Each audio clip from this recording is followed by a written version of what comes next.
All right, we're live. Good morning. Good morning, friends. Hi. So, Black women friends, I think that this conversation will help some of you who are on a similar journey. I think we often talk about self love and living the life of your dreams, but there's some steps in the middle, right? You can't live the life of your dreams if you don't know what your dreams actually are. And so today, my special guest and I, who's about to introduce herself, today my special guest and I are going to talk about some missing steps, some steps that are missing that we want to walk through in order to be fully living the life of our dreams, right? To really know and live out our heart's desires. Welcome to this channel. My name is Stephanie Perry. I'm a house sitter. I'm the creator of House Sitter School and the co-creator of Exodus Summit. And I help Black women take career breaks and sabbaticals and move abroad. If you're interested, subscribe. Thank you. All right. And I have a super special guest on here today. Hello, special guest. Friends, meet LT. Hello, hello. Hey, y'all. I'm LT. I'm a digital nomad and lifestyle and business optimization coach. I help people find clarity to design a life they love and transform organizations for efficiency and optimization and effectiveness. So often when we think about business, especially entrepreneurship, we often don't think about it in terms of because I want to love my life. We often think about it in terms of because I want to make more money. I want to make money, money, money. But Yeah, there's an end result that the money is supposed to get us to. And right. so this is a wonderful combination of things. But this conversation is not going to be just for business owners or entrepreneurs. It's for women, right? It's for Black women who are like, what do I want? Or sometimes who are on the journey of like, I thought I wanted this thing and then I found out I didn't. Yes, that. Exactly that. Yeah. So how did knowing your heart's desires, right? And living that out first, how did you get there? And then we'll talk about what it looks like today, what your journey looks like today. Yeah, how did I get there? I would say for me, it started very early. So we're familiar with this phrase, people watching. And I started that very early, but I was really watching for behaviors and I was watching for kind of the outcomes of what those behaviors produce, right? So, did people have a life that I thought I might be interested in? And what did that kind of look like? So, my journey kind of to how really started with I was a person who, if I felt like I could learn from someone else, I wanted to learn it. I didn't need to put my hand on the stove. I didn't need to burn my hand for me to learn it. I was like, okay, what did you do? All right, I'm not going to do that. What did you do? Okay, I might try a little bit of this over here. And so that's really where it started for me. And so maybe about 2 years ago is when I really flipped everything on its head. But I've gone through maybe multiple years of um, doing something a little different. Mm-hmm. I'll give you an example. Uh, when I went to college, I went to college in Virginia, Uh, and originally I thought I would go out of state, like that was the original plan. And so I always had in my heart to be out of state somewhere. And so when I didn't do that for college, I was like, oh, well, I'll get a job and I'll move. But I ended up getting a job in Virginia, like okay. right back in my hometown. And so I was like, it's just a matter of time. Like the clock is ticking. And so eventually I really focused my search on getting out of Richmond because that's just what I knew I wanted to do.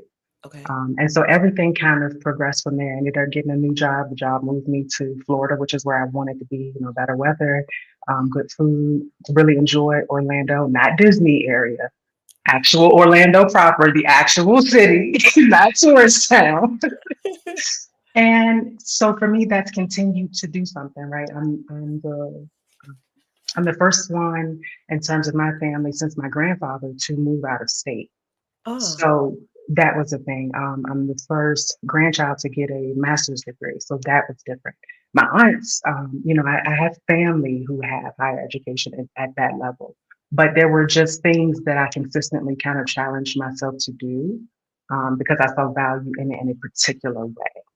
And so that was a thing of being very clear about where do I see value and then what steps do I need to take to execute on these things. And then when I'm done with that, what's next? What continues to be important for me going forward? Yeah. So sometimes we get told that these are things that we need to find, that we need to value, right? Education and higher education and, specific roles, specific levels at work and not just owning a home, but owning home in a specific neighborhood Certainly or in certain good. Yeah. places. And we don't, and then one day we wake up and we're like, oh, I didn't ask for any of this. So being Yes. intentional from the beginning, being intentional from the earliest, from early on for you has did it mean that you didn't have that revelation? You didn't have that wake up one day and say, oh, this isn't the life I chose. Did Yeah. it work out? For me, there was just always a sense that there needed to be something else and there needed to be more. So I looked at higher education and getting certain types of jobs the way that I think people should look at it. It's a means to an end, right? It's not the thing. It's not your life, but it can give you access to certain things that you may want at a particular time, Yeah. right? So I didn't have the whole grand revelation of, oh, this actually does not mean much. Okay. I kind of knew it from the beginning, and I was like, no, I'm gonna play the game to play the game for now.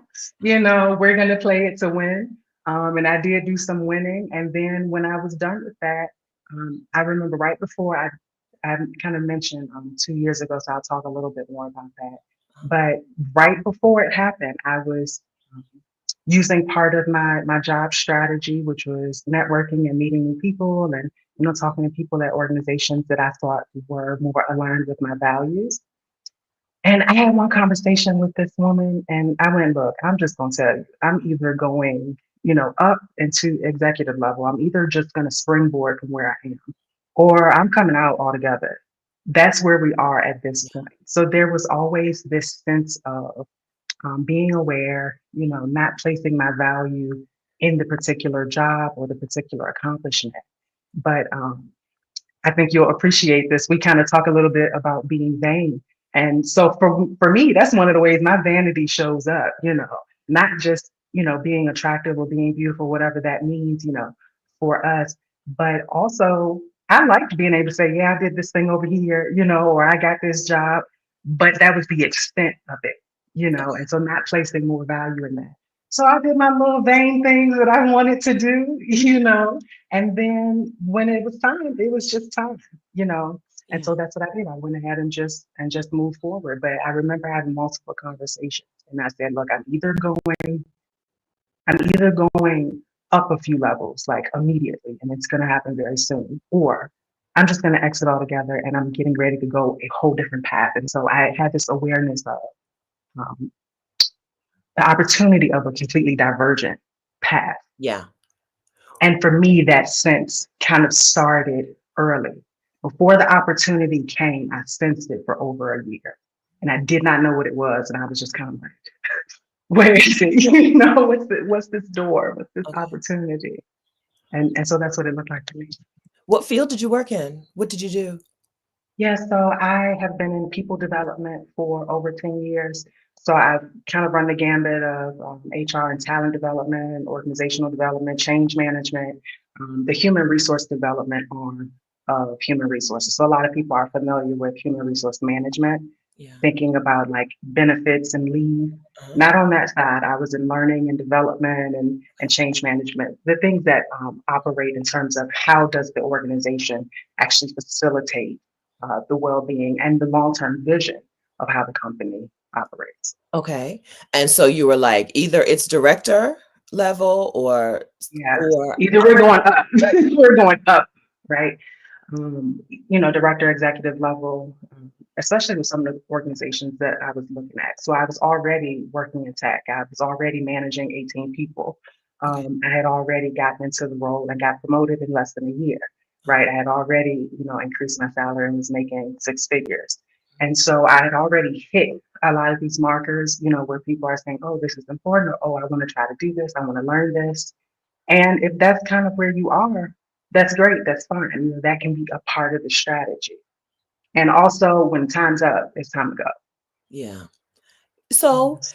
if you if you were making good money, usually when people are making good money, they're also spending good money, right? The Oh, lifestyle yes. is there as well, Yes. right? And We that kind enjoy the money spending part. yes, Yeah. right? And that kind of not tricks, traps women into staying Mhm. there and not feeling like they can exercise their other options Yeah. because the lifestyle won't allow them to try anything new. The lifestyle won't allow her to experiment to see what her heart's desires really are.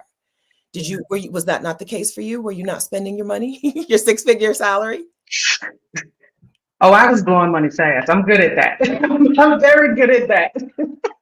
I'm good at clarity, alignment, making plans, and spending money. Those are my Okay. special talents. Okay.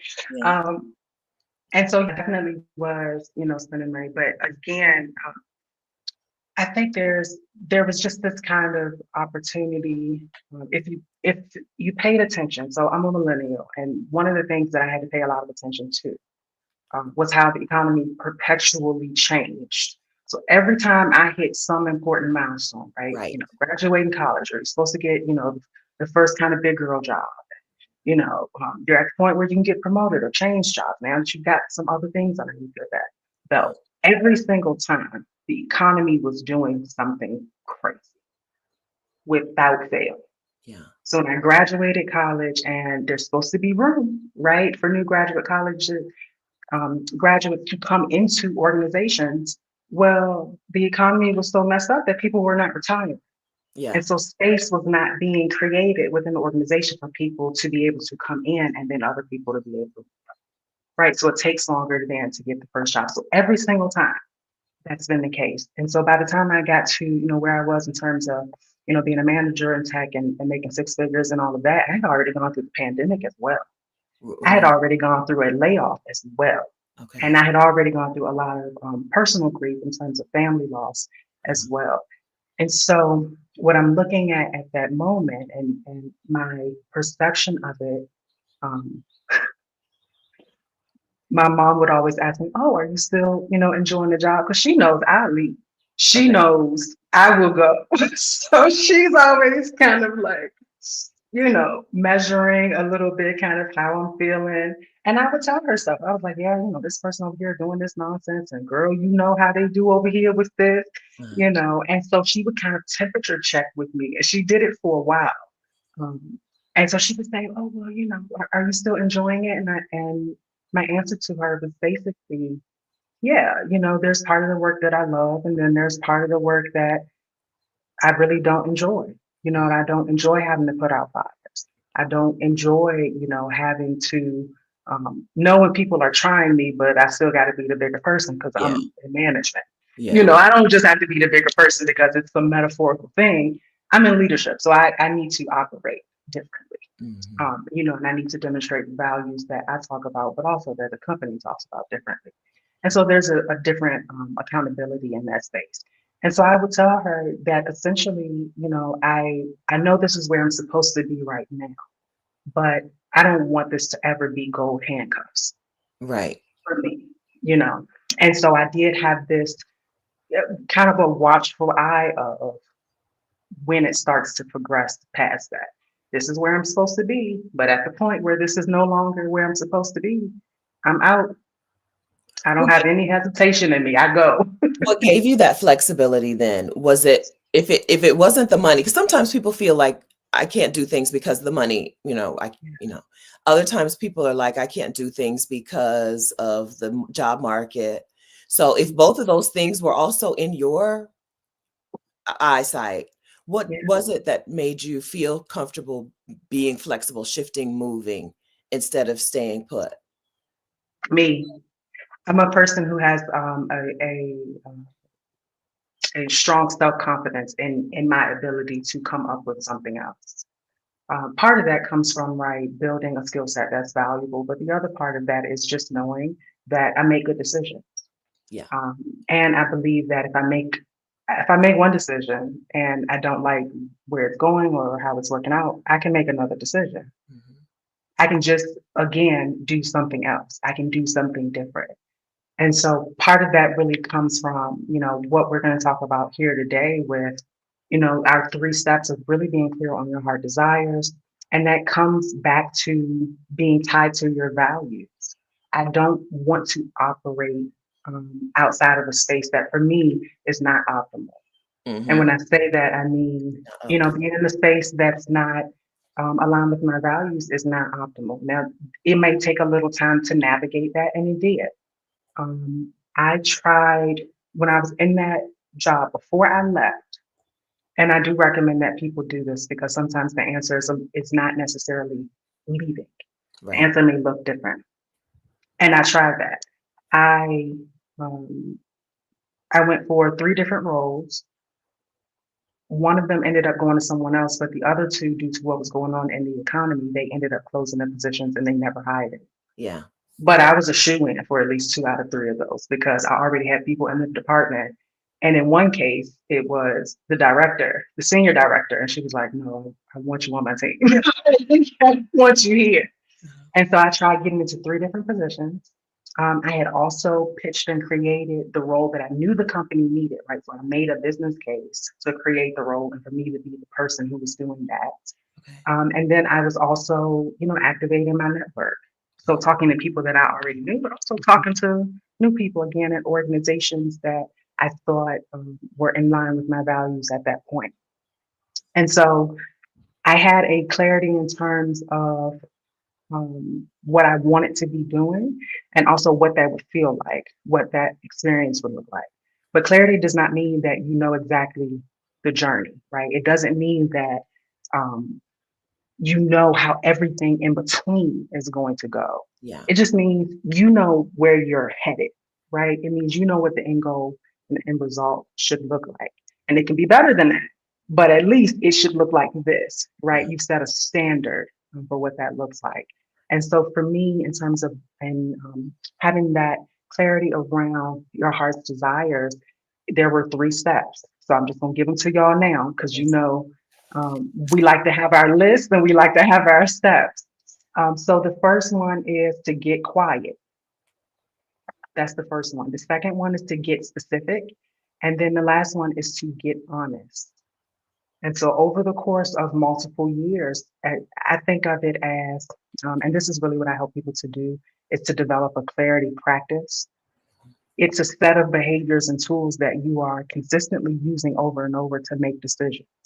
So every time there was time to do something different, there seemed like something might have been a little bit off. It seemed like things started shifting out of alignment. I got quiet. That was the first part, right? So I shift into a position that allows me to be able to make good decisions, right? Okay. Because you can't really make good decisions if you don't have the space for it, right? If your Right. brain's very clouded, That's right. there's just a bunch of noise from outside things. And so the first thing you need to do is clear a lot of that out. You need to make room to be able to hear yourself.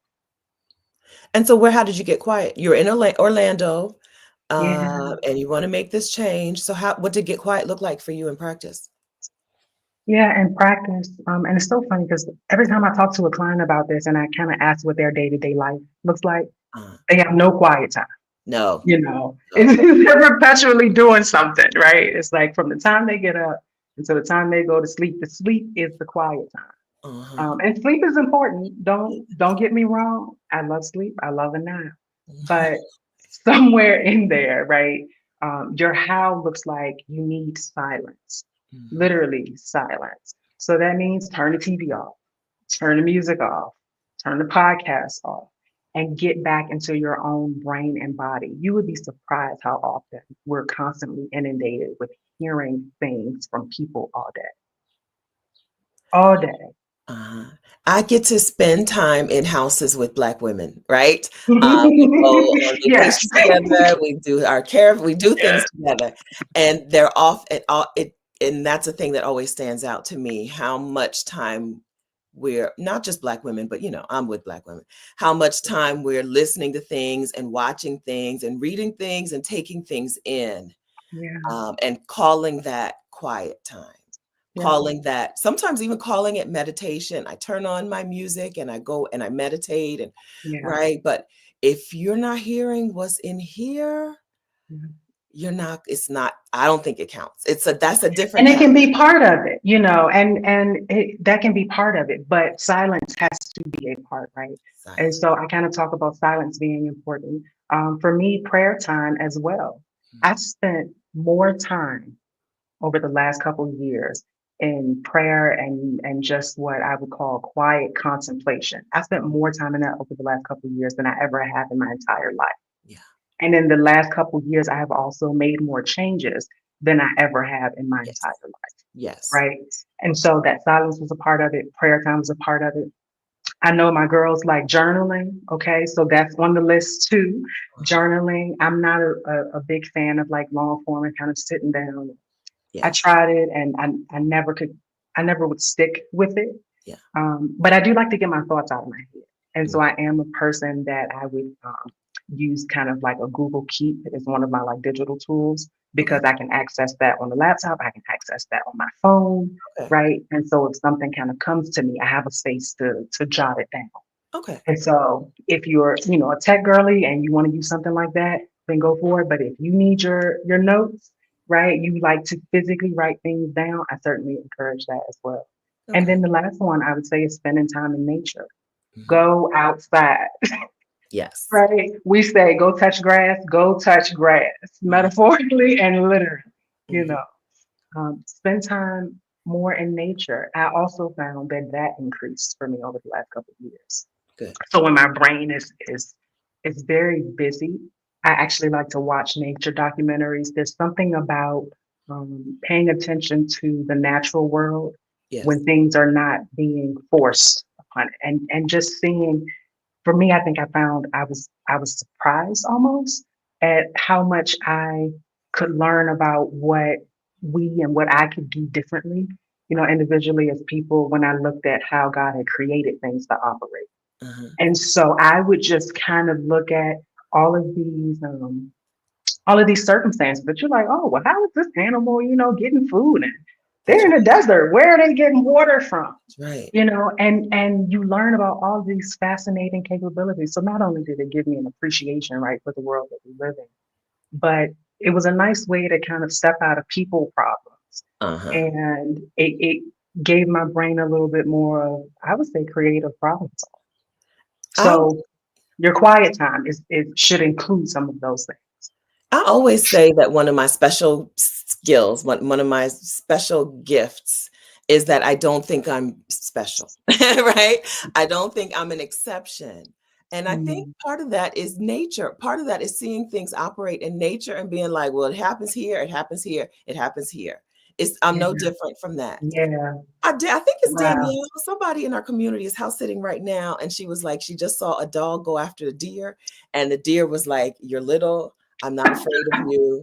Mind your business." And then the dog right, was like, "Okay, I give up." Right? right, And right. like the lesson here is stay focused on what you're supposed to do. Yeah, And if you need to pivot directions, if you're the dog and you need to pivot, go ahead and pivot. You're right. Stop yeah, ramming into things that aren't going to move for you. And I'm yeah, like, yeah, nature, I think, has really shown and taught me a whole lot of stuff that helps me feel like uh, I'm not an exception. And that feels yeah, really comforting that this is just, there is a way that things operate.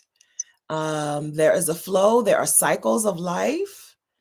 I like to dig into life cycles and the year cycles and the decade cycles and not feel like I need to be so like forceful of things. I like a little yeah. flow and a little less force. And I That was a thing that I really ran into at the early part of the pandemic, and so I at the end of 2019, I had gone through November, early November was a layoff for me in 2019, okay. right? So right before the holidays, and you know how companies do that. Hmm. Um, and then after that, um, my grandfather got sick. He ends up passing. My grandmother ends up passing.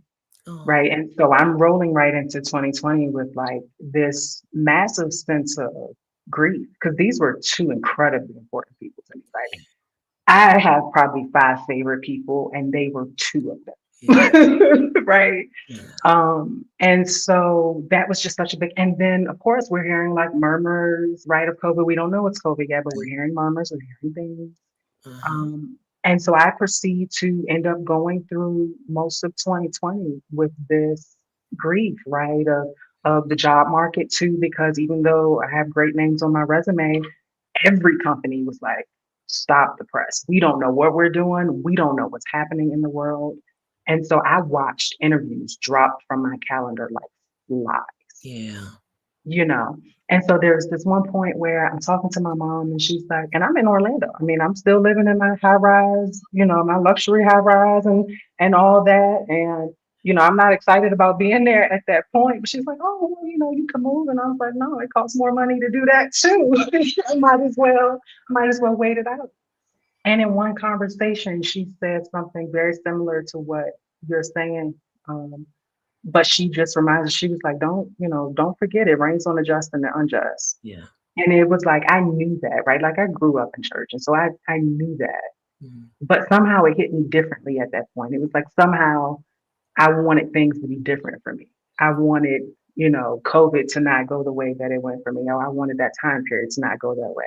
Or I wanted to not experience, a layoff that way. I was like, yeah, I'm getting right back in, I'm gonna get another job, and don't they were there, but they also disappeared. And it was like it kind of brought me back to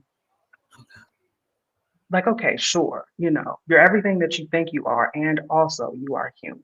Yes. And so some of these things are just part of the human experience. Hmm. And you can be as well prepared as you want to be, and you just don't get to skip some of this stuff. Yeah. Some of this stuff is just a part of the story, it's just a part of life. Hmm. And so I had a very similar kind of regrounding in that, I would say, early 2020. Yeah. Yeah. So we're talking about three steps to knowing your heart's desires. I wrote down three steps to self-love because I'm convinced that all the self-care and self-love talk out in the world is missing. What do you want?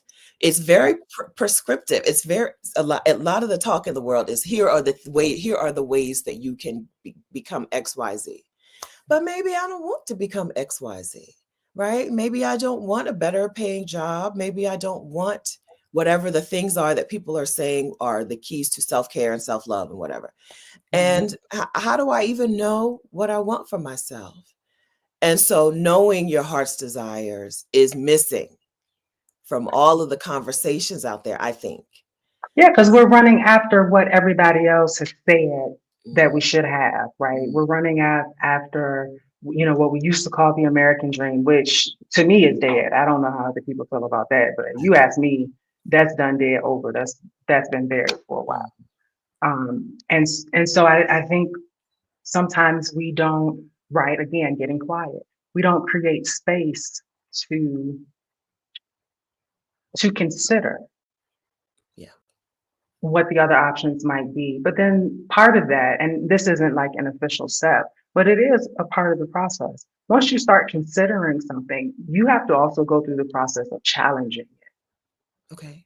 because we've been told these narratives, right? Like, okay, you're supposed to, have the house. And so for me, mine was I was gonna get married like right after college and I was gonna have twins. Like I wanted to be one and done, but I wanted two kids, so I said twins.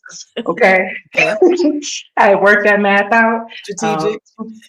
yes, from the get-go. Okay. Always been me, very strategic.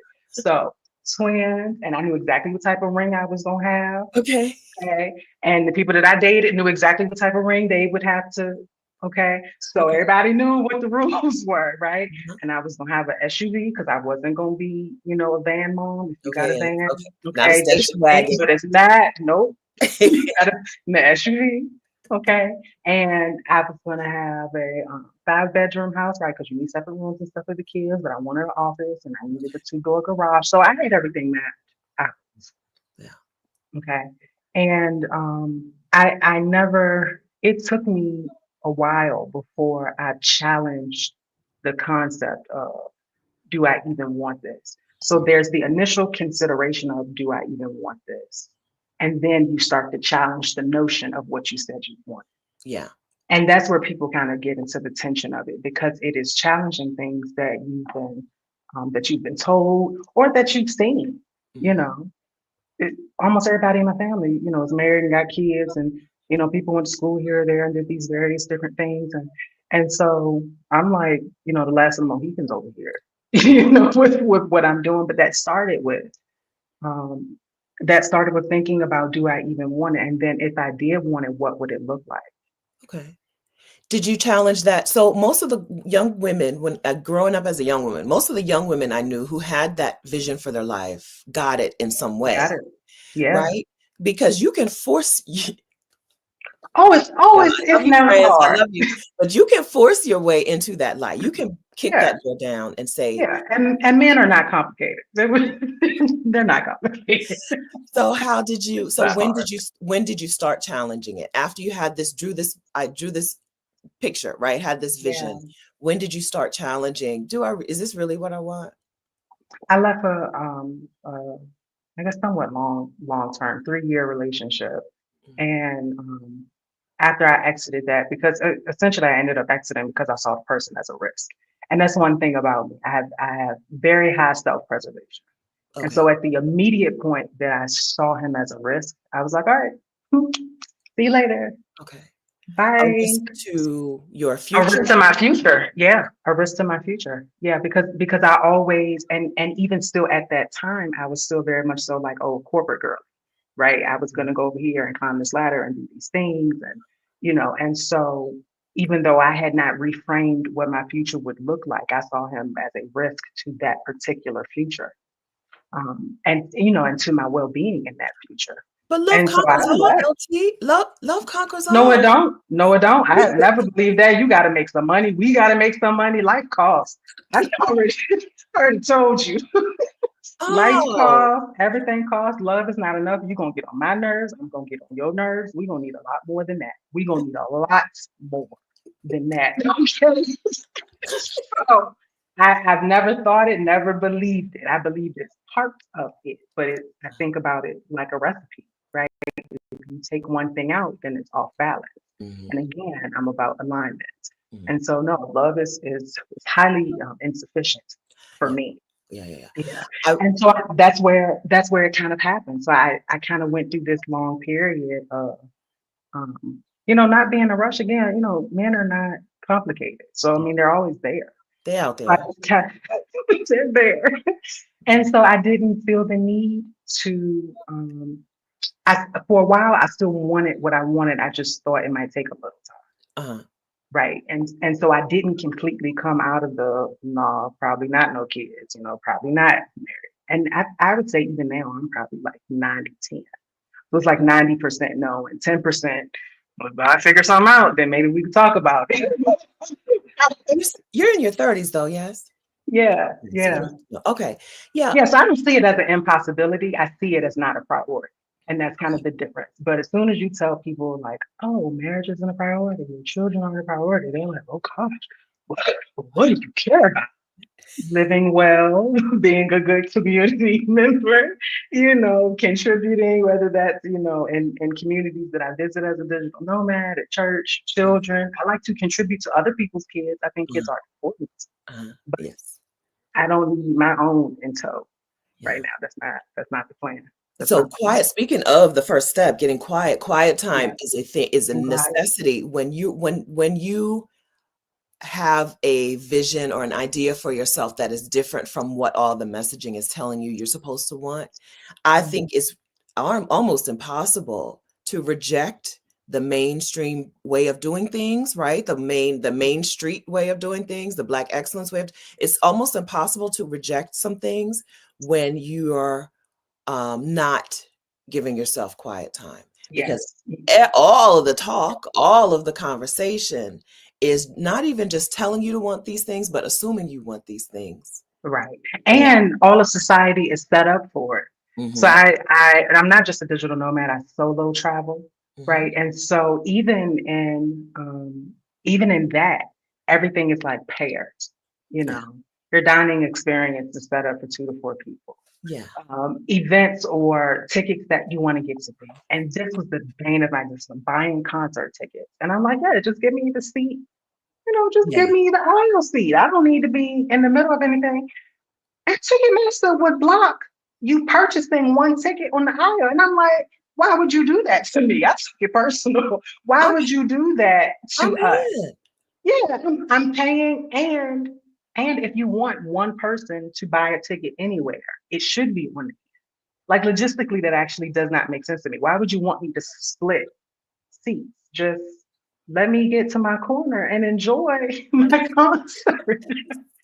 So there's just all these ways that you get these messages that Mhm. maybe not even necessarily that you have to be partnered, but you can't be by yourself. Yeah, yeah. Even Hostel World's website, right? Like I'm trying to book a bunk bed, one bed in a dorm room. Why is the default two people? Like Mhm. yeah, yeah. A lot we don't recognize how often we're told being a solo person it's not normal. It's not the right Yeah. way. Yeah, Yep. so being quiet is absolutely necessary when you get all that. Christian says it's propaganda, right? It's Yeah. absolutely necessary when you when you need to fortify yourself to go against that propaganda. Yeah. Yeah. Yeah. And Melissa's point up here, it says that some events charge more for being single. Yes, yes. Cruises are a great example. I haven't been on a cruise in years because, and I said I wanted to try. I think it's Virgin Cruises or somebody Uh, who offers that, and so I'll probably look into that. But for a while, cruises, you know, uh, cruises are a thing that you don't. Is a really good example of something that you always do. You really have to have somebody else, or else you are paying for two people. you're paying You're for even when it's on sale, you're paying for two people. that's right. That's right. You know. That's right. But I Yeah. feel like that kind of touches on like the second part, and I've kind of talked about it without talking about it. But the Uh-huh. step two is getting specific, Yeah. right? And so I kind of I hinted a little bit at how I had to reflect on basically getting specific about what's not serving, Yes. right? Okay. And so that's what getting specific looks like. You want to get specific about what's not serving. Hmm. And so I hinted at it a little bit when I talked about looking at different jobs. I talked about, creating my own role. You can only do that when you have a certain level of clarity about what you are looking Hmm. for and what you don't want. But we've really, that's the thing kind of about, finding your own unique path. There's always going to be things that someone else does that does not work for you, and it may have gotten them to where they want it to be, and you might want to be in the same place, but that doesn't mean that taking the exact same steps is what you should be doing. And so we really have got to be good about getting specific about what is not working for us in our current circumstances, because our path, our route to how we get to where we want to be in a particular instance, but also again, I talk about this being a decision making process. You got to make decisions for the rest of your life, right? Like as much as we might want to kind of, just be one and done, alignment is a lifelong experience. So you can be in alignment now, but not quite be in alignment later due to a change in circumstances or the environment, right? Economics, politics, and all of those things. So as everything around you changes, how you kind of shift and pivot yourself will change a bit as well. Yeah. So when you're talking about getting specific, you're talking about getting specific about what you don't want and what you do want, right? Yeah, yeah, and I think people are. We may not be very good about getting super detailed about what we want, but in general, people can kind of say, "Oh, well, I want a new job, or I want to see more of the world." Uh-huh. And so, I don't talk a lot about getting specific about what you want because I think you can get there. Okay. But I think the biggest barrier at first is being very clear on what you don't want, and Okay. that's because in step three, you have to get honest. And Mm-hmm. so the honest part is the accountability. And Mm-hmm. so if we're not clear about and we're not specific, right, about what's not serving us, we're also not going to be as accountable to how are we contributing to this thing Mm-hmm. that we're experiencing that we don't want, right? So there's an accountability factor. And so that's why in step two, I really focused on getting specific about what's not serving. So what was not serving you when you're making this shift? What in Yeah. your high rise in Orlando, what was not Yeah. serving Um, well, first of all, they changed property companies at the building I lived in. So I was ready to fight those people tooth and nail. They had me so, and I did not like the new property company. When I had first moved there, they had a different company, and I enjoyed it. And and they were good about the services and their customer service and all of that. So it you? made it very easy to kind of be like, oh no, I'm just gonna leave, because the I didn't like anymore the people who were in charge of where I was staying, right? But from a work perspective and what I was doing, I mentioned that um, for at least a year, I had this kind of sense that an opportunity would come up, and I never got a sense of whether it was a right or wrong thing. Mhm. I think sometimes we get ideas about something, and we already kind of know, okay, this is a fantastic thing to do, or Okay. this is really not a thing to do. But I didn't get that. I got an awareness or discernment that space would open up and I would be able to do something. Didn't know what the something was, didn't know where it was going to lead to or anything like that. Okay. And that's exactly what happened. The short version is I was having a conversation with my mom, as I often am. And she said something that she said, a million times. And she was like, well, you've already moved and been out there for a while. You can always come back. You can always come back to Richmond. And I said what I always say, I'm not coming back to Richmond. You might as well, you might as well forget it. Like, I visited and all of that, but you might as well forget it. And somehow it was like I heard it differently than I had heard before because when I heard it that time, I didn't hear it as come back here. I My brain later heard it as, and like a few minutes later is when this happened. Okay. My brain heard it as actually you can go anywhere. So Ah. it wasn't what I was going back to. It was a perspective shift in terms of what I actually had the opportunity to do. So Mhm. that remote job that I was telling you about, or maybe I didn't say it was remote. It was remote. But the job that I was working at in tech, it was remote. And I mean remote as in there was no company building in the state of Florida. Okay. So there was nowhere to make me ever go back to. Okay. Right. So it was remote. And I was like, oh, well, actually, I can be somewhere else. Oh, I could do something different. And all of a sudden, that opportunity that I had an awareness of for a while the window started to open a little bit. But for Mhm. a while, it was just this little thing kind of off to the side. I just felt something was here, and then slowly but surely, it started to widen a little bit. So that conversation starts, and my brain then goes, okay, but not necessarily Richmond, but somewhere. And then the somewhere expands to, okay, well, I can take this job on the road. I mean, I own my calendar. And so I thought, okay, maybe that's what the expanding was. But again, we talk about clarity and alignment, right? And so up to that point, I like to kind of think of it like a three-strike rule, because that lets me know when I need to go ahead and get up out the door. So Okay. I operate with three strikes generally when it comes to an organization. And they were already on number two. Okay. And so it just so happens that I had this conversation with my mom. It was around the same time that I was supposed to renew my lease. Mhm. I um, I hadn't fully made a decision, and so what I said was, "Oh, I'll take the next year and make a decision about what I want to do. So I'll go ahead and renew the lease, just lock in the price, and I'll take time." Well, they canceled the lease because they thought that I had accepted the offer too late. I Oh, accepted it on the very last day. okay. And so they were like, oh no, it was supposed to be the day before. And I was like, that's not what your email said. Uh-huh. Maybe you should read it. Uh-huh. And when they when they went back and read it, they were like, oh, okay, our bad. So they resent it. But I hadn't accepted it yet. So I had this window where I was out of a lease, Good. where I was free to be able to make this decision. Yeah. And it was like the conversation. the situation with the lease, and that window just kept expanding. This thing that just seemed like I didn't know what it was started expanding right in front. And basically, at the end of that, I mean, this happens like over the course of just like 2 weeks. Okay. And once that happened, I was like, oh, no, I'm not renewing the lease. And so I decided to not renew the lease.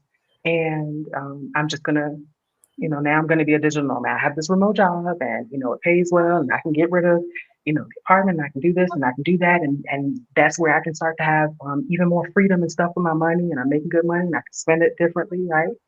Clarity about what's important. So that meant less shopping, but more traveling, Hmm. right? Yeah. So that's what I'm on, so it's early May, and that's where I'm headed to. Okay. Well, strike number 3 comes right around the corner. Okay. And strike number 3 happens when two things are going on. First of all, I've already made this decision to become a digital nomad, which for a lot of people kind of turns their entire life upside down, right? And not in a negative way. It's a complete 180, right, of how people typically live, Yep. right? And so I'm in the process of doing this major change. And then strike 3 happens, and it happens like my birthday week as well.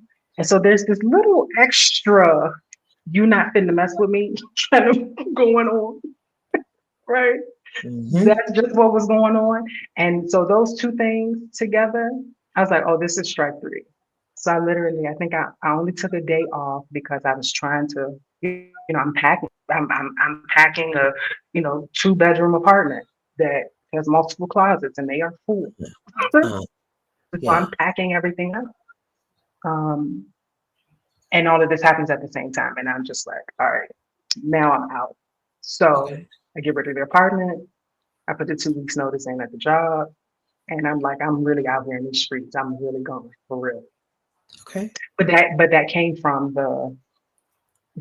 getting specific about what I didn't want, right? I was very clear about what my values were. I was clear about what I was willing to contribute to the organization, but I'm also very keenly aware of when I'm not having that investment reciprocated. Because it Yeah. can be gradual. I mean, it didn't start as a toxic job. It Right. didn't start there. Right. But things can shift. Again, we talk about alignment. Things shift and change over time. Hmm. And for me, I watched it change and shift. I literally watched me, um, again, because I'm in people development. And so I'm dealing with people challenges. Hmm. Some of the things that end up going to HR, some of the things that could be EEOC complaints, right? So I am navigating serious things. Yeah. And I'm saving this company a lot of money Hmm. because I am navigating them well. Hmm. And so when we start to get into a territory of values are not, in alignment, you're not living up to what y'all have on paper, Yeah. and that creates a negative impact for me, and you're not willing to shift at all, because that's really what gets you the strikes. People are going to be human. Yeah. Companies, organizations are going to screw up. I expect that. But it's how do you recover from it? And so I had a situation where we had already watched the situation happen probably the year before, I would say. And it was like part 2, but with a different person. And I'm sitting here like, I know you got to see what's happening. Like as senior leadership, I know you have got to see what's happening. And if you don't, this is not leadership that I can work under. So, but your plan was to be a digital nomad, but digital nomad life requires income. Yeah, And so now you've decided to leave the job. So how I did, decided to, yeah. I decided to leave the job. I did what a lot of people do. I had investments in places. I had some money and stuff that I had saved up. Um, and so I just kind of, used and worked with that for a little bit. I'm coming up um, on my 2-year anniversary Okay. of being a digital nomad. And let me say this too, because we're talking about it, and sometimes people kind of have rose-colored glasses, Uh, right? Like we run into a challenge and we want to quit the job. That so me saying that, I'm sure people are in the chat like, yeah, that's what I yeah, girl, Um, but I've always been a person who counts the cost. So when I left the job, I did not intend for it to be now coming up almost on 2 years since I've been in a full-time job. I did not intend for that to be the case. I was going to leave that one and just get another one. But I was going to get another one I thought I was going to have a free summer. That's really what it was. I was Okay. like, okay, well, yeah. So I, I thought, oh, well, I'm leaving this job, and it would have been by the time I had done my like 2 weeks notice and everything would have been June. It's like, girl, I'm gonna have me a good summer. I'm gonna be out here in these streets. I'm gonna travel. I'm gonna make it to Europe for the first time finally, Uh-huh. and I'm gonna be in these streets enjoying summer. And I love summer. Oh, I love summer is my season. So I just thought I was gonna have a great summer. Okay. And I would get a new job, and I would start, right at the end, maybe August or September, you know, and I would just kind of hunker back down. So I had no intention of what I ended up doing with starting business, but it was because I was asleep and God just kept giving me ideas. And Okay. I'm not a big idea person. Okay. So I have to say, I'm not a person, I'm a person who, because of the work that I've been in, right, being in people development for over a decade, Mhm. I've developed this ability to be able to see both the forest and the trees. So I'm Okay. a person who can see the big picture, right, the vision, but I can actually also map out the individual steps to get there. Okay. But I'm not in and of myself naturally a big picture visionary kind of person. Okay. And I was asleep, 2, 3 o'clock in the morning, and I have stuff popping into my head. And that's not the way I have ever been. Uh-huh. I used to sleep well. Yeah. Okay. I would go to sleep and I wasn't up again until 6:30 the next morning. Okay. Okay. That was the way that went. But it was like, I got out of the job, and this was just so insane to me. I got out of the job, wrapped up everything with the apartment. I think I did a post in Exodus in our Facebook group, and I was like, "Yeah, I'm taking a couple days at the hotel because I've done a lot, you know." And so I took a couple days before I made the drive. Um, I drove to Richmond because I had dropped my dog off already with my mom, Okay. and so I took a couple days, and I think maybe a week. It wasn't more than 2 weeks, a week to maybe 2 weeks after I stopped having something every day to Mhm. do, having a full-time job. Literally, as soon as I was out of the job, that's when the idea started coming. And I was Yes. like, oh, you gotta be kidding me. I Yeah. was like, what in the world Yeah. is this? Again, knowing myself and not being a big idea person. So this starts to happen. And I'm like, okay, well, I don't hesitate. I have no hesitation in me. And so when I start getting these ideas, I immediately, go and form the business, and not necessarily saying that's the way that everybody should do it, but that's what I did. Uh-huh. Form a business, form the LLC, and everything just started in terms of how I was thinking about it. All of it just made sense. It just clicked. Okay. From where? Where were you? So after you drop off the dog and you're out in the world, where did you start? Oh, um, I started in Aruba, so I spent Fourth of July in Aruba, and let me just say, Fourth of July being such an American holiday, it was so fantastic to be out of the country and not even think about it. Okay. Like, it just did not even cross my mind. I think I was like horseback riding or something, like down at the coast. Like it's just a very beautiful scenic thing that I'm doing on July 4th. Yeah. There's no red, white, and blue. There's just, Yeah. nature and other nice people and great food. Um, and I finally got a chance to ride a horse, which was fantastic for me. I Oh, was good. obsessed with it. I love it. On the Gonna do beach? it more. Yes, yes. And Oh, we took it. We went from, I guess, um, where the horses were, but up through like a nature preserve. uh-huh. And then we actually rode through the nature preserve down to where the coast of the beach was. So we didn't ride the horses on the coast, but we put them kind of like up on a hill, I guess, away from the water and all of that. And then we Okay. went and got in the water. So we had a nice little time, Good. in the little spring pool and all of that. And then we rode the horses back. It was probably like a nice little 6 hour venture because we rode the horses for at least a couple hours. I said, my first time on a horse, and I'm up here a couple hours. My horse's name was Bridget, and Bridget was doing her thing. Bridget knew what she was doing, and I was grateful for Good. Okay. Wonderful. that. Yeah. Wonderful. Okay. So you originally thought, you know what? I'm going to take the summer. I'm going to do nothing, and then I'm going to get back at it. Yeah. But then you And I have was this. applying the whole time. I was applying for jobs the whole time because Oh, I'd like to be on top of stuff. So I'm like applying for jobs and everything.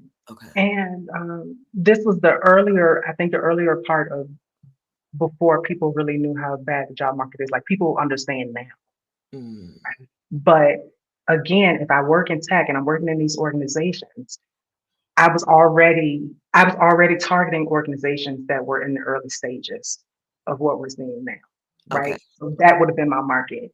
And so I would have been running into those same challenges of getting interviews and then they're not hiring anybody. And then a month later, you're seeing the same job again. And I know I saw the same job again because I saved them. I Mm-hmm. track, right? Mm-hmm. Again, details. So I know how to pay attention to the details. So that's what ends up happening. And I end up, and this is almost 2 years later, no full-time job. And you said that you, I had a question. You said that, okay, I lost it.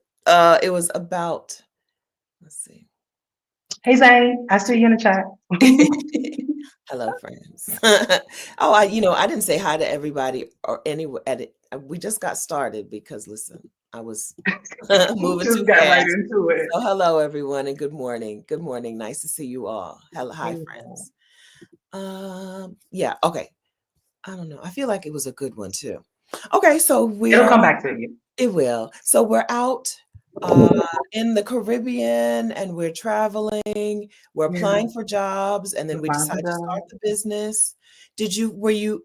That's what it was. So you said earlier that you feel confident and in your skills and in your abilities and in your what you know how to do. But I did you feel any panic or fear about this whole situation? I've quit my job. Now there's a pandemic, uh, or not. You don't have to make up panic if you didn't feel panicked. But did you? So I don't think panic would be the word. I'm not.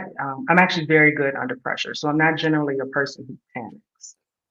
That also being said, if I start to look concerned, then there's reason to be concerned.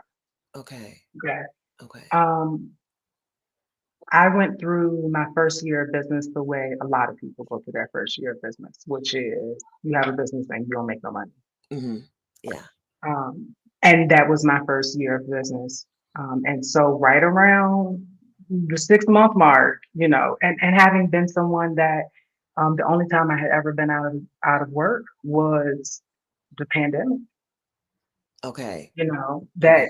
that layoff that rode me into the pandemic. That's why I was out of work for so long. I literally, when I say I had interviews, I mean I had a lot. And I had interviews that I know I would have landed the offers. Right? Might not have necessarily been something that I decided to stay at for years, but I would have had money coming back in. And so when you fast forward to now, now I've left the job, and I feel like leaving the job was right. Even when I get, into the year of the first year of business and not making money, of course you think about, okay, what's this mistake?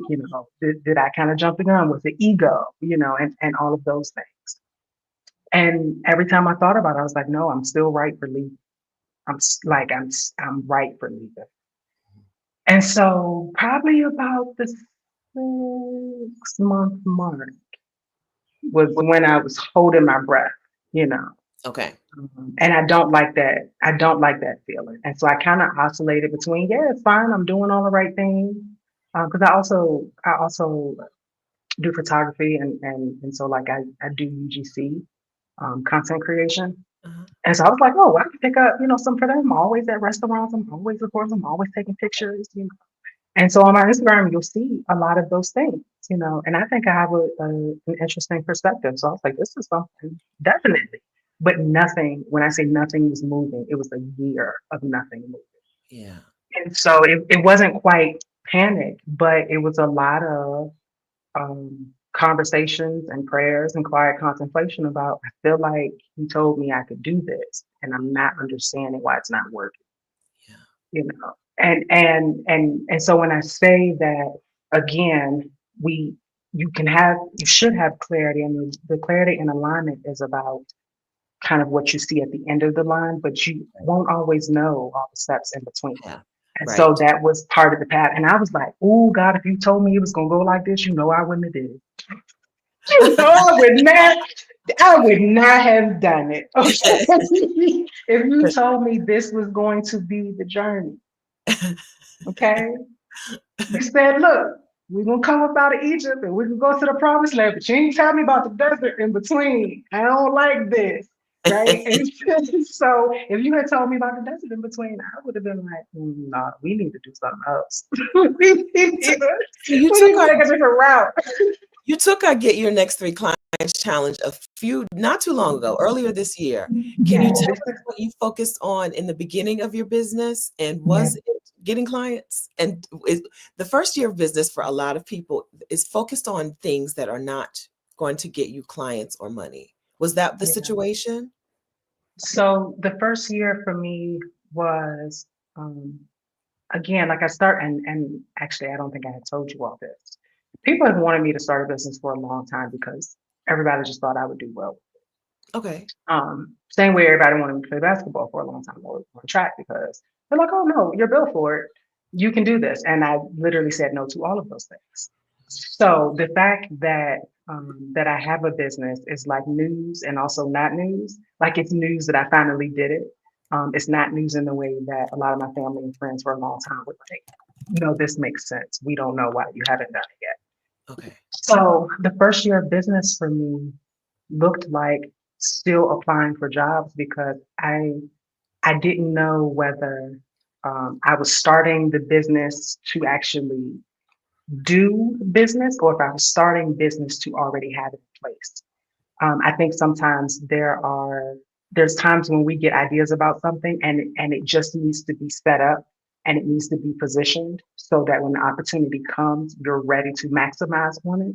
And Okay. then in other times, it's a now type of thing. So I didn't have a sense of whether, Oh, you see what okay. I'm saying? I Yeah. didn't have a sense of whether, okay, this is happening now because this is the time for it to happen, or if I need to have this set up, prepared, so that I can essentially pull it off the shelf when it's time. Oh, okay. So the Okay. first year of business, I was still applying for full-time jobs, but I was applying for full-time jobs. I was applying for contracts, right? Contracts are things that could go through the business, Mhm. right? Okay. And kind of networking in that way. But a couple things that was different. The first one is, um, and I should say my second year of business, it's almost like I came completely out of the first year and literally the next month I landed two contracts. Okay. So it was like a small one, but then the next one was a five-figure contract where I made, over $30,000, $40,000 in a couple months. Wonderful. So first year of business, nothing. Second year of business, okay, we like this. And they were a great client, fantastic. And hopefully we get a chance to work with them again, in the future. And this was doing, for them, I was doing project management. Okay. Good. Um, Yeah, I think a lot of people, when they first start a business, they do a lot of things that aren't going to get them any money, right? And then they're like, oh, wait a minute, I've done this in reverse. Now let me go do the things that are going to get me clients and I get was them. doing, I was doing both, Okay. right? Because I spent the earlier part of the first year kind of setting up of the first business year, setting up the business, but it didn't take me long necessarily to do that. Okay. I know how to design a website and, I'm not like an extraordinaire with it, but I've used WordPress and everything before. So it's interesting to me because a lot of the things that I had garnered a skill set in from my full-time job, I just went and did it all Yeah. over here. Yeah. And so maybe the first couple months, I was setting up stuff and doing all that. Okay. But I immediately went into, the different job boards and things like that, hire freelancers and hire and want you to have, an LLC, like they want you to have a separate. Mhm. And so I was doing that right off the bat, but nothing was sticking. It just wasn't working. Okay. And then fast forward, um, I think the second year of business is where I slowly stopped applying for jobs. It still took me a while before I Oh, stopped completely. okay. It still took me a while. And so I kind of didn't want to split my attention anymore, in terms Yeah. of that. I said, if I see something or somebody, contacts me and it sounds interesting, I'll check it out because I'm just a person who likes to do that. That's You still that look okay. that's my thing. So Really? I don't look for them now. Uh-huh. Um, but I did see something. I haven't applied for anything in a while. If it's not like a contract or something that would come to my business, I haven't Okay. bothered with. Okay. But I did see something. Again, I still have like a handful of companies that if it was interesting enough, if it was the right leadership, right, Okay. and it was the right type of role, I would go do it for a little bit. Would you? Yeah, Okay. I would go bop over there. Even Maybe if it wasn't in maybe. person? Because we haven't talked about Oh, where you no, I no. don't think we've Oh, talked no, about no, where you no. are No, anymore. everything's remote. Okay. Everything's Okay. remote. No. Because why? Tell the people where you are. Okay, so I'm talking to y'all today from Mexico City. And I already look, go ahead, Steph. You already smiling. You want to say it? LT You is want to now a say it? Mexican lady. As a Mexican young lady with her Mexican residency card, Yes, she is now in Mexico as an official resident. yes, Hmm. yes. Yeah. So So, really excited about this part of my journey, but this is still like year two of this. So I haven't quite entered. Year three is coming in a couple months, so it'll be interesting to kind of see how that goes. And so your question was, about what's different now? So when I took the challenge, it was because I knew that I wanted to create another pathway, right, for clients to find me. So it wasn't that I hadn't had clients, right? I told you about a couple of the clients that I had right in the beginning of my second year of business, but I wanted to connect more and I wanted to do more coaching. mhm, And so I was working with, which is part of my skill set, which is what I enjoy. My business does both. I work with companies and organizations, right, focused on optimizing effectiveness and efficiency, but I also coach individuals. And so the coaching part, I wasn't doing as much of during that time period. And so when I took the challenge a couple months ago, basically it told me stuff that I had on my calendar that I said I was going to do later that I hadn't started doing, right? okay. Like getting back active on LinkedIn. Uh-huh. When I left the full time job, oh, I ditched everything. I ditched Okay. everything. I got very incognito. I took everything off my LinkedIn. My picture was gone. Don't come looking for me. Don't worry about it. Don't worry about it. Don't worry about where I'm at or what I'm doing. If you couldn't act right when I was there, you don't need to know my business. And so I'm very much so this person who, while I am open, I can still be very guarded about things. So Uh-huh. I got rid of everything. I was like, no, you can't find me. You better catch me in these streets. Okay. You better see me outside. And so when I took the challenge, it's so funny because I had stuff on my calendar in January. I was like, okay, you need to get back on LinkedIn. You need to start doing, these different things. And of course, I get in the challenge, and you were like, you need to get up. You Mhm. need to engage with people, places, and things differently. And I basically had to allow people to find me however they could find, Yeah. right? Which is, conversations and things like this, which is, LinkedIn and being visible. And then actually telling people that I have a business. I was telling certain people, and now it's just kind of more open knowledge. That's right. And also being a part of organizations. So because I work in people development, right, talent, HR, I now have organizations that um, communities that I'm a part of where we share that type of information. And so that's really what's different for me now. Yeah, so Black women, I will say, are the people who have so much knowledge, so much ability, so many skills, but we're also the ones who are the most likely, I think, to not let people know what we're doing. I think some of this comes from feeling like well, I don't want people to think that I'm asking for help or that whatever I have to do it myself. I have to do all I have to Mm, get the clients myself and I have to do everything myself. Some of it comes from that. Also, some of it I think comes from um, concern that people are going to judge what we're doing, being having a history of people looking at what we're doing and being more judgmental of us and our work than of other people. yes. And Yeah. just not being helpful because I really am the type of person. I'm really the type of person that's like, what you need to know that for? Okay. Yeah. If you're not helping, supporting, doing something, what do you need to know? Okay. And so the whole point is, people need to know. Not like, no, that individual person may not need to know, and that may not present any value. But you do have to be in a practice of uh, sharing your work, Yes. and talking about why it's important. And I really do believe that developing a clarity practice is important Yes. because of everything that we've talked about already, right? Black women constantly being told this is the way we should do things. And Hmm. so if you're going to find your unique path, right, your values and alignment, those things are going to be specific to you. They will be shared, right, in some instances, right, with other people and organizations and things like that. But it's going to be specific to you in terms of how you live that out That's right. and what that looks like, right? And so the work that I'm doing really actually ties to positive psychology and reducing what's called cognitive dissonance. Okay. And so when you are in a place of being able to reduce cognitive dissonance, we're always going to have some, right? We're always going to think or believe something about ourselves that's not 100% accurate, like it's not 100% bared out in Okay. our life, Okay. right? We don't see the artifact of that thing, right? So you say, oh, I'm a brave person, but we don't see anything in your life that you're being brave about. And Okay. in fact, That's cognitive that's dissonance. the dissonance, right? Okay. That's the dissonance, right? There's a difference, there's a separation between your perception and how that reality is bared out.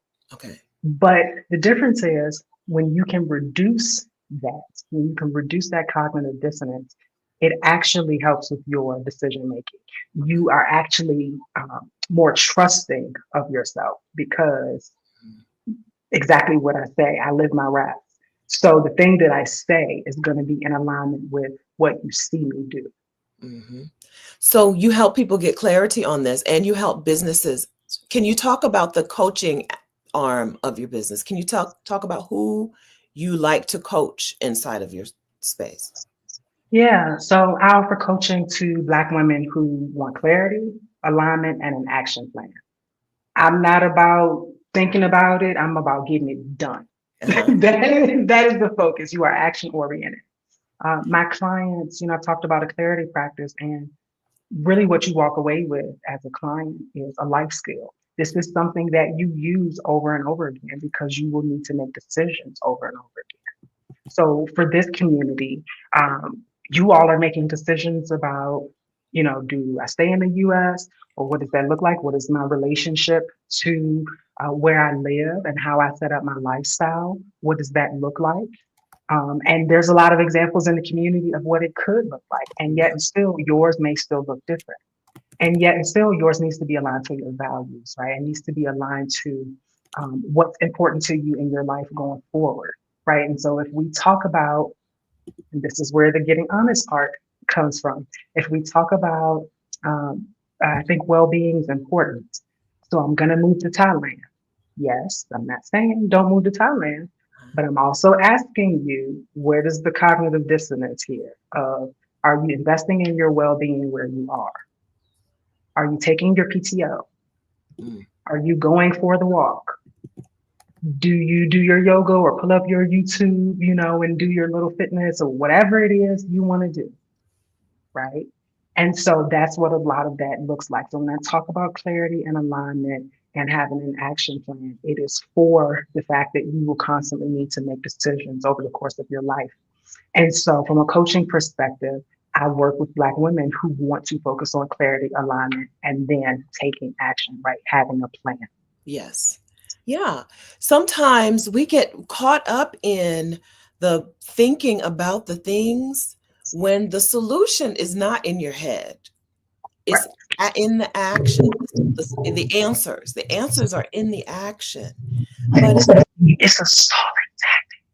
So stalling. also it's a stalling tactic. Uh, Um, so people who have studied change management, and I won't go down a long route about that, but change management just looks at how change occurs. And okay. so a lot of times you hear it in companies, but a lot of the same things actually apply to people individually. Okay. So when we're talking about how change and how we experience change and we make decisions, right, related to change, what we find people do a lot is actually stalling procrastination, is over researching. Mm-hmm. Yes, do your Googles, but Mm-hmm. you're also going to have to take action. But the more time you spend reading, the more time you spend researching, the more Uh, time you spend thinking, these are non active behaviors. yeah. These are things that don't require you to take a risk. You can do it from the safety of where you are. And Uh, so they're no risk. stalling, Mm-hmm. right? They're stalling tactics. When you do them too long, there is a place for research, there's a place for thinking about it. And then guess what? There's a place for picking your feet up and getting this thing done. Mm-hmm.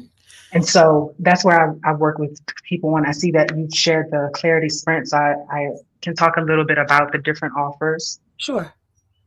So I take a choose your own adventure kind of approach Okay. to this. And so the first one that you see that Stephanie has shared is the Clarity Sprint.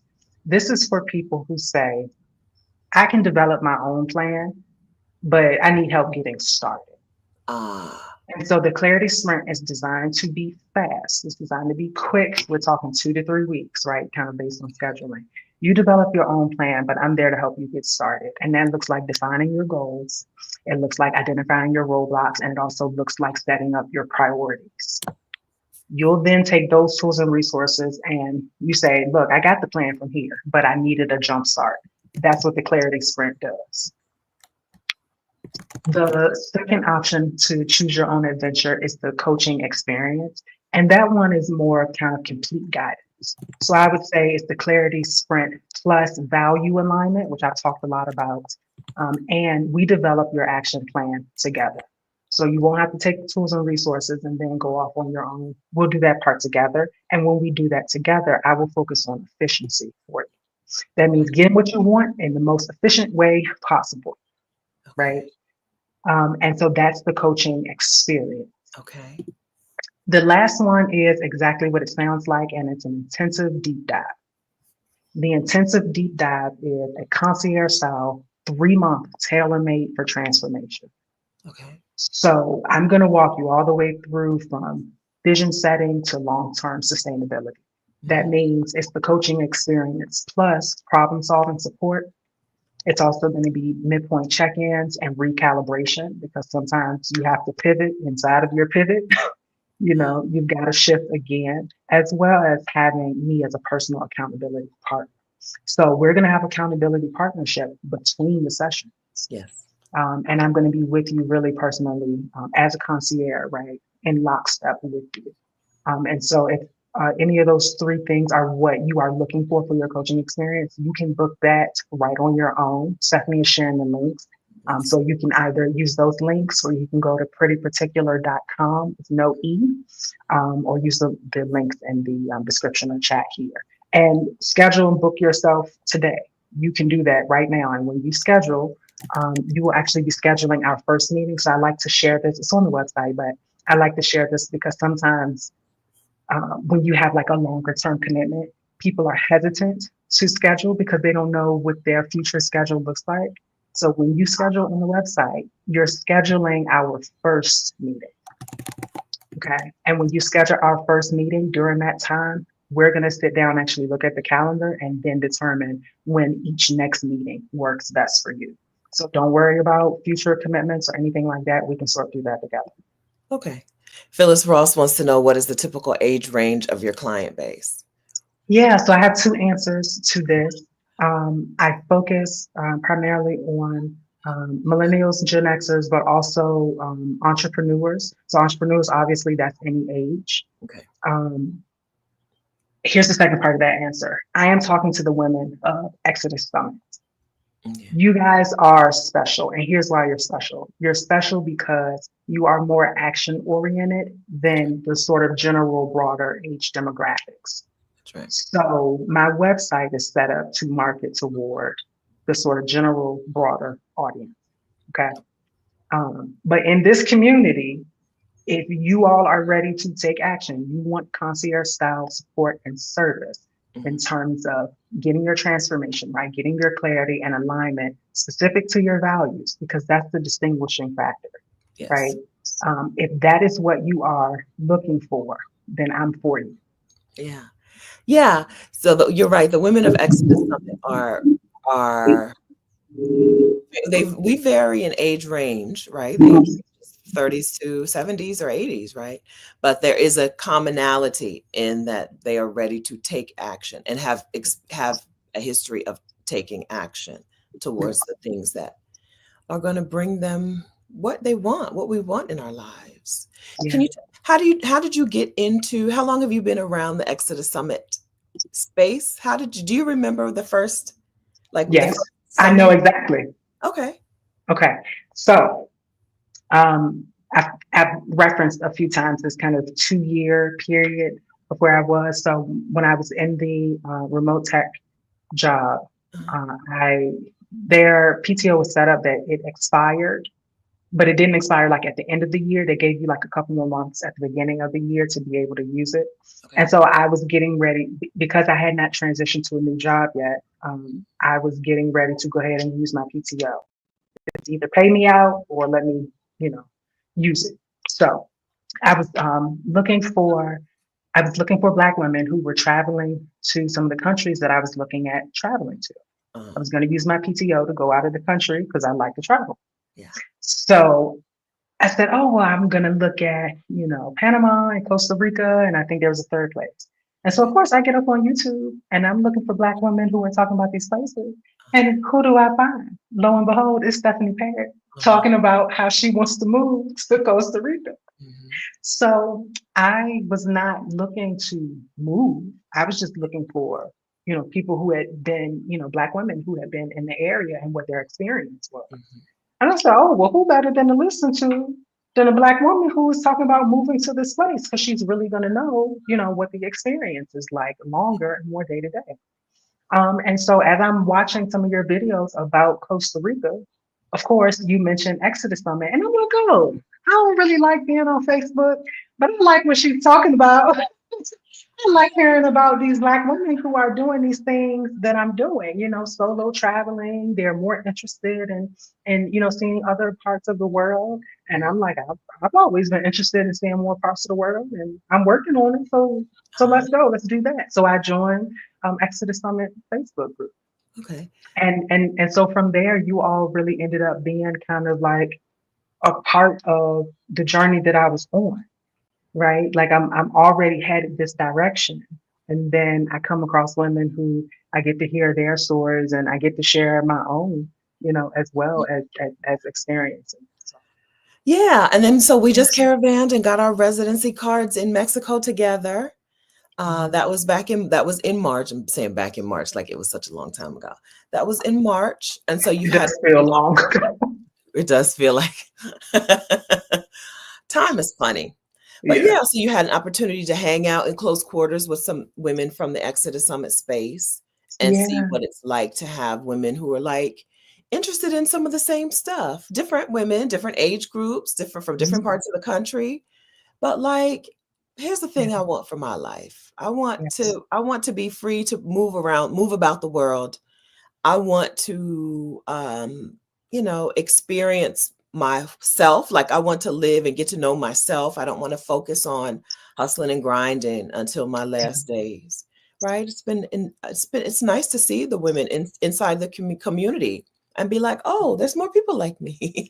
Yes, yeah, and that was the really great part, right? These are, the things that I am doing. I talked about some version of them before I started doing it. And what's different is, the people that I had talked about, had those conversations with, are not the people who are doing the things. right? I'm the person in that set of conversation who went and did the thing. And Yeah, so you quite often have to find other people doing the things while you're doing the thing. that's right. And that was what happened with Exodus Summit. I was literally looking up, again, Black women who had traveled to those different countries because I was going to solo travel. And the people that I had, been in close relationships with had not solo traveled. Yeah. So even that part of it was kind of the new part. And I was like, oh, Exodus Summit, they doing all types of stuff. They're not just traveling, they moving. And so I'm like, yeah, that's more of that, more of being in community with people who kind of get this thing that sounds weird. Because it does sound weird to people. And I know that. Yeah. But I don't much care because for me, again, that's the value and that's the alignment. So That's right. So we've talked about getting quiet, getting specific, and getting honest. I think yeah. in the get quiet and get specific sections, community is important. Community in terms, so get quiet might sound funny with get community, but if part of the getting quiet purpose is to drone out or cancel out the stuff you don't want to hear anymore. Getting in community who with people who are, talking the kind of talk that you want to hear and want to Yeah. talk is really helpful. And then in the get specific, sometimes you don't even know what's possible. It's hard to get specific about what you don't want and what you do want when you don't know what parts of things you can say, I don't want this. And that's why I said I don't focus as much on getting specific about what people want. Yeah. The get quiet allows people to feel the tension of their experience. It Hmm. allows you to feel the pull of I really do not like this thing, which Hmm. prepares you to be able to get specific because that's got to come from you. You've got to be in your own brain and in your own body. Look, if you go out here and say, I'm going to quit my job and I'm going to start a business and I'm going to become a digital nomad because LT was talking about this thing and try it sound good and she was smiling and she was laughing. Okay, that's the rose colored glasses. Yeah. It's going to be for some of you. It's not going to be for all. And so you will not have the same experience and you won't be equipped to handle it the same way Yeah. because it's not supposed to be yours. No. And so that's the whole point of having the value and the alignment, right? Having the clarity to know here's what my values are. I'm now going to tie my goals to these values, right? And then the decisions that I make will be based on what I've already anchored my values. Yeah. So you're a resident of Mexico. You're currently in Mexico City. What are your new or current heart's desires? What are things that you're creating for yourself? Yeah, this was the residency part was a big part of that for me. Mm, I felt like a lot of Black women who um, feel as though we need options outside of the U.S. And I have fairly complicated, maybe, feelings about our relationship to the U.S. I know and understand that a lot of Black women feel like, look, our ancestors were brought here, against their will. We've had all of this long history of a lot of terrible, horrible things, and I also agree with that. My perspective is such that I hold space for both of those things. So I mm, hold space for the fact that my ancestors were not brought here willingly, right? We were stolen and robbed of a future that we had elsewhere. mm. I'm also of the belief that after 400 and some years, I'm from a place, Yeah. Yeah. right? And so for me, my people are from the South. Yeah. And so if you talk to me, I will tell you in a heartbeat, I'm a Southern Black woman. And that to me does not dishonor the reality of both. Mhm. That I have, family and ancestors from, other places around the world, Africa, and would love to learn and know more, right, about that. And so for me, home is a broader concept. Mhm. Um, the South is home for me. And also, I think we need to be very wise about our options in terms of how we live in the world. So Yes. that means I don't have to be in the South for the rest of my life because Yes. that's where my family and my roots and where my people are from. Right. I have access to more. And so I am a person who believes in having access and having options. I had been to Mexico multiple times prior, and I always enjoyed kind of coming. It resonated with me. There's a couple countries that I've now been to that resonate with me. Okay. And I wanted to be able to spend more time there. And I thought now was a critical time to be able to have that as an option. Hmm. And so that's where the residency comes into play. I wanted to be able to have, because I don't just have 1 year. Stephanie, we have four, 4 years. 4 años. Sí, claro. Yes. So that was important to me, and it's not the only place actually that I want to have as an option, but it is the one that may. I do like that it's close to the U.S. I like to be able to get back to see my family, and it's very convenient when my mom has my dog, which she does right now. So my little fur baby is giving her a run for her money currently. Um, to me, being able to have access to that is important. I have aging parents, and while everybody is doing well, I do like, and frankly, I have needed to on multiple occasions, literally hop on a plane the same day. Okay. And so I do like to be able to have an option that is closer to the U.S. Hmm. But I do have my sights set on a couple other places. Okay. Do you want to tell us one? Um, oh well, so before I went to Portugal, I had a feeling that I would love Portugal. Yeah. And then I spent a month in Portugal and I was like, oh, you're right. Mhm. You thought you would love it and you do. Um, You Great nailed job it. knowing that. I Yeah. nailed it. Yes.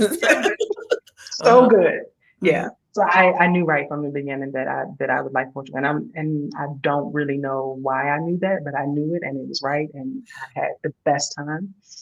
And so Portugal is a place that I would love to have residency in, but they have a Yeah. minimum amount of time that you have to be there. And for me, that doesn't quite work because I'm still very much so in a travel phase. Yeah. I still very much so, there's so many parts of the world that I have not seen that I want to see, that I can't, that I wouldn't be able to see as much or as quickly, frankly, Gotcha. um, if I was setting up residency in Portugal right now. So Portugal's on the list. Spain, because I like their digital nomad visa. I do Okay. like it as an option. Um, Albania has actually recently become another one that I have been paying more attention to in the last couple months. Okay. 'Cause I do like that they have a little bit more of that like Mediterranean experience, without some of the higher costs. And so I will be looking more into that. And I want to have another passport. I'm just going to be frank. Okay. I do Yeah. want to have another passport. And so I would like to look into citizenship by descent to have dual citizenship, Uh-huh. um, potentially somewhere in Africa. So obviously, I got to do the ancestry test and all of those different things and Okay. some of the research. But those are a number of the things that are kind of on my list. Good. So I love Portugal. I call Portugal the love of my life. I love it there. But Mhm. Albania, I'm excited to see if you do make take some time and spend some time in and around Albania. I would love to see that on your YouTube channel or wherever you want to share it because Yeah, I think it's the one for some people who don't even know it exists yet, right? Who don't even know this place exists yet. It's a really good fit for some people. Yeah. yeah, I think so. What's interesting to you about Albania? Why is it on your list? The Mediterranean and cost of living, and that's literally, it being in close proximity, right, to places that you do think about. You do think of more about like your Croatia and countries like that. And so I like that they do have a defined process Uh, for their visas. And so I'm always looking at places that are like, okay, your process makes sense to me. I feel like I can follow these steps, right, to get from point A to point B. And I could potentially make a life there. And for me, when I went to Europe, I bopped around Europe kind of, like a month at a time, but I went to multiple different countries. and the transit was so much easier. I know. The transit was so much easier. And I was like, okay, so I can kind of just pick a place that, I would live there, but also I travel, right? So it's not Also. like I'm going to be in Albania, 365, but it would be a great place to be able to have that residency, kind of have it set up as, I would like a European home is what it is. I want a home, um, on this side of the world. So Mexico works really well for that. Uh, Colombia had been in my sights for a while, so I have a digital nomad visa to Colombia right now. yeah. But that was because my process was, um, at first when I was getting the residency in Mexico, I was doing the traditional process through the consulate, and that, like a lot of people's experience, was not going well. Yeah. Yeah. And so there was, I talked earlier about being able to pivot sometimes in your pivot. And so I pivoted about 2 or 3 times. And Hmm. so one of my pivots was also getting the Colombia digital nomad visa, because I've also been to Colombia and love Colombia. Yeah. So Yeah. I want a home in this area, and then I would like to also have a home European side as well. So that's why those places kind of stick out for me. I love to hear people say that a place like calls to them, or a place, I just feel like I'm Mhm. going to love it, even Yeah. when you haven't been there yet. But even also after you've been there, my dad has from his church, he has a fake son, right? A son he made up at church. And he was just here, and he went on his honeymoon to Bali, and he was like, Bali is now my home. Bali is home to Yeah. me. Right. And I'm Yeah. like, well, that's beautiful. It's really nice to feel that embrace. You can feel embraced by a place just because we may have grown up in a country that has constantly um rejected us. Is more is cat is too chill of a word, but has constantly been hard on us. Doesn't Yeah. mean that there's not some place where things can be just easy, where people can be welcoming and embrace you, and you can have community and connection and friends in a whole different place. Yeah. So it's wonderful to see that. And it's nice to hear you say, I thought I was going to like Portugal, and I got there and I liked Portugal. All right, I Yeah. think I'm I, going to I like love Portugal. Albania. I'm going to check out Albania. Yeah, yeah. I'm definitely, I know for a fact I would like do my 179 days, because I wouldn't want to push it to the 180. So I, I would come like right up to 178 and a half, you know. But Uh-huh.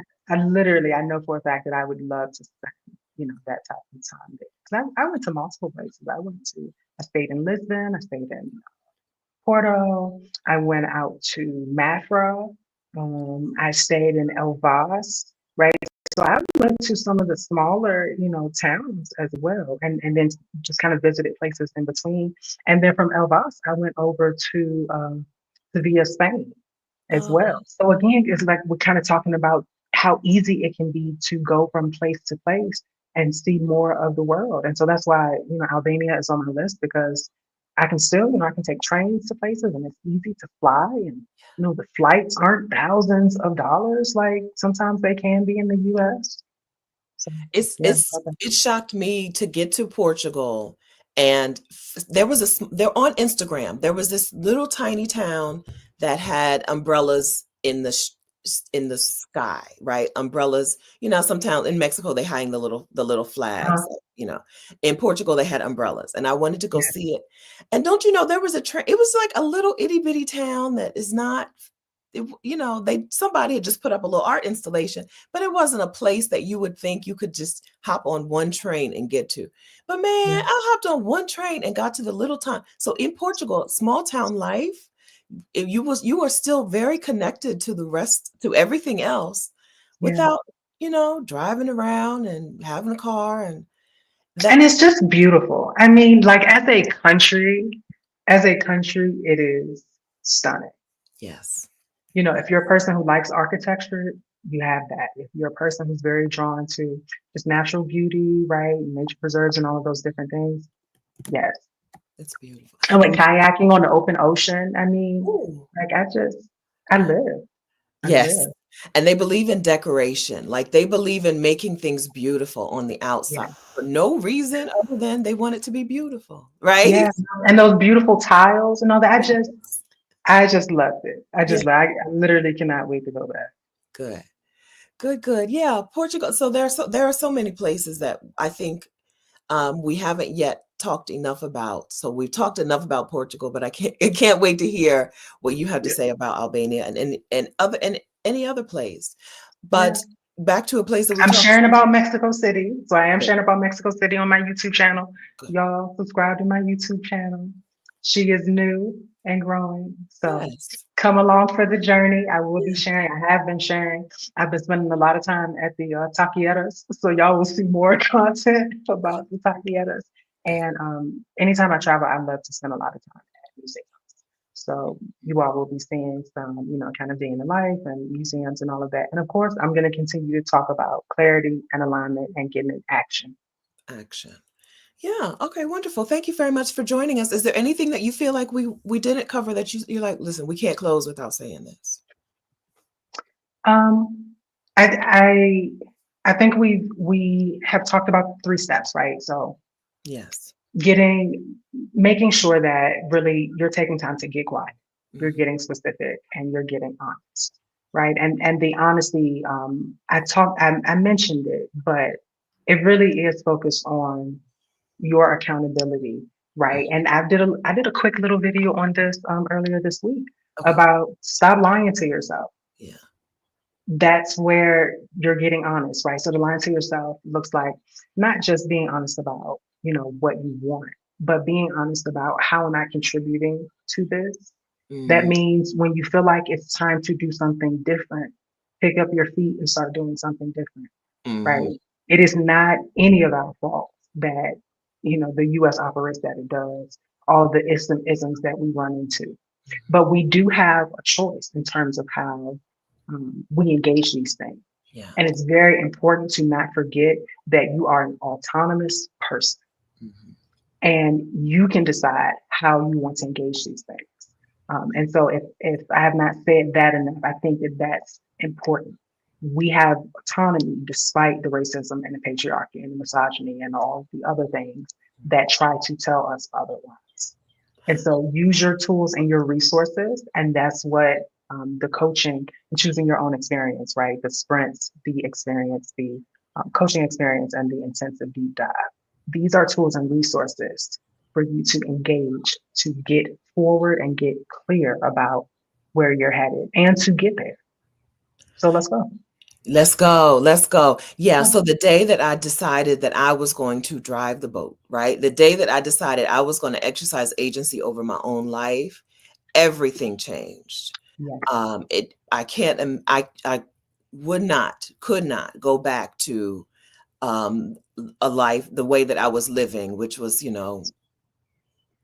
this is happening and this is happening and I have no say and I just got to wait it out, right? Mhm. Taking action, taking agency, exercising agency in my own life transformed every piece, every corner of my life. Yes. Beyond my wildest dreams, beyond anything I could have mapped out for myself. We Yeah. get used to the way things are and we just say, well, that's the way things are. But you And it's can, never true. it's not true. It's never true. It might be the way things are, but it doesn't have to be the reality that you stay in. No. You get to carve out a different future for yourself. You get to do Yeah. that. Drive the boat. Yes. Yeah. That's right. That's right. Now maybe you don't know how to take action. Okay, because I didn't know how to take action when I wanted to do some things. Some young people, just like LT is a young person to a lot of us here, right? Some young people, some millennials told me how to take action back in those days, right? Here's what you do: you quit your job, you travel for a while on savings, and you go back and get another job if you want to, right? Yeah. I had millennials explain to me how to start taking agent ownership of my own life, how to start living my own life. If you need some support in that, LT's YouTube channel is linked here. LT's Instagram is linked here, and LT's coaching services are linked here. They'll be in the description of the video as well. If you're watching the replay, hello, friends in the future. We hope it's awesome there. They're linked in the description of the video. So give some support. And then LT is a member. LT got her residency because she's a member of the Exodus Summit community and was a member of the Exodus ASAP membership. We are taking another caravan. I'm packed. I don't have earrings on right now because I accidentally packed my earrings. Okay. I'm packed because that's a secret. Shoot. I'm going to the caravan in April, but they don't know that. Don't tell them. Okay. There's a caravan that's happening and I'm about to meet them on Sunday. They don't know that. That's exciting. We had the best time. I'm just gonna go ahead. We had the best time. We had a great time. We did. Me and my roommate are already talking about where else we going.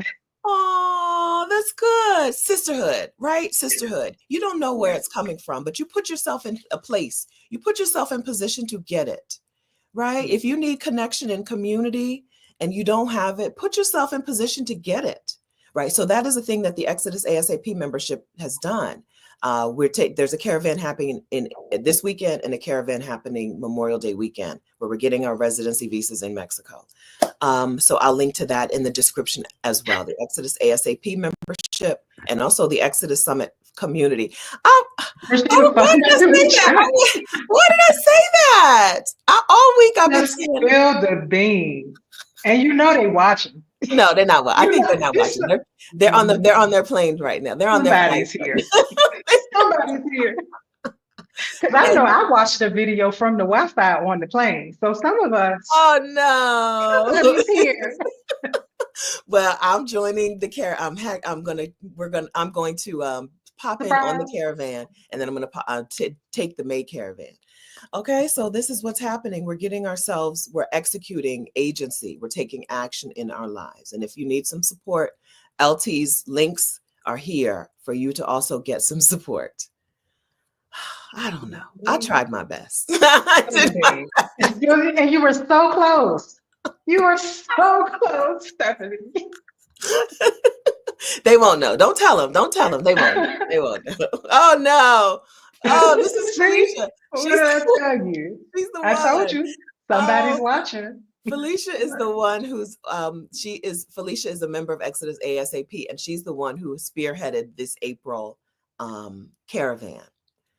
So I'll see you very soon, Felicia. Don't tell anybody else. I'll see you in very soon. Act surprised, Felicia. Act surprised. Okay. Your best surprise, baby. Okay, LT, I'm so glad to see you. So so glad to see a younger person out doing this. A lot of women in their 30s are so convinced that the only way to be in your 30s is to be exhausted, right? And that, the rest and the fun is for the future. I'm so glad to see you out being able to balance. I have to make a living, but also I'm in Mexico City. Right. I'm submitting these proposals from Mexico City, and then I'm gonna walk to the taqueria, and I'm also gonna go get some helado. Okay. Okay. Oh, helado. Okay. Yeah. Live. I'm glad to see you doing it, and I can't wait to see more of this shared on your YouTube channel. On YouTube channel and Instagram. Thank you so much. Have a wonderful day. Okay. And thank you all, friends, for being here. Thank you. I really do have to go because I got to go. But thank you very much for being here and for being wonderful as always. All of the links and all of the information will be in the description in just like 2 seconds. Thank you kindly. Thanks, LT. Bye, y'all.